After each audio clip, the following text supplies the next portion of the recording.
So what I've built for EventPrime is a shopping cart system. So that way you can collect a number of items in your shopping cart, number of tickets and events before you go to the checkout. So that way if you're doing all EventPrime without Woo, it lets you go through and amass registrations and then register those courses. This lets people sidestep using WooCommerce in case they just don't want to have an automatic project on their site. And by going away from using Woo and all EventPrime means you get accurate attendance numbers. So in this case, I've got a drop in. It shows your on hand, similar to how EventPrime does it.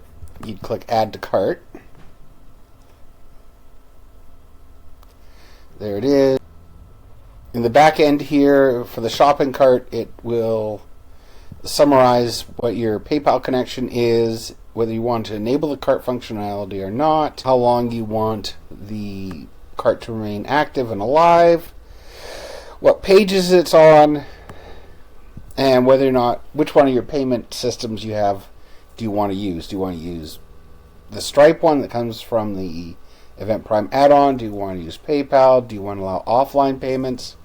As well as down here, lower on the page, you've got a gateway diagnostics that will run a test with your live keys to double check if they're accurate or not. Let's pop over to here. That's the shopping cart again. The other thing I've added in here is a way to do cart orders. So that way you can see the cart orders and the transaction information, and you can check Stripe to see whether or not they reconcile cleanly. And you can also export these as a CSV and filter. So, for example, you just filter down and just see the PayPal events. There we go. Or the other payment systems, as well as look for specific numbers and filter. And the export lets you take that away for whatever you might need it for. So that's a short version of what I've got for the EventPrime shopping cart system.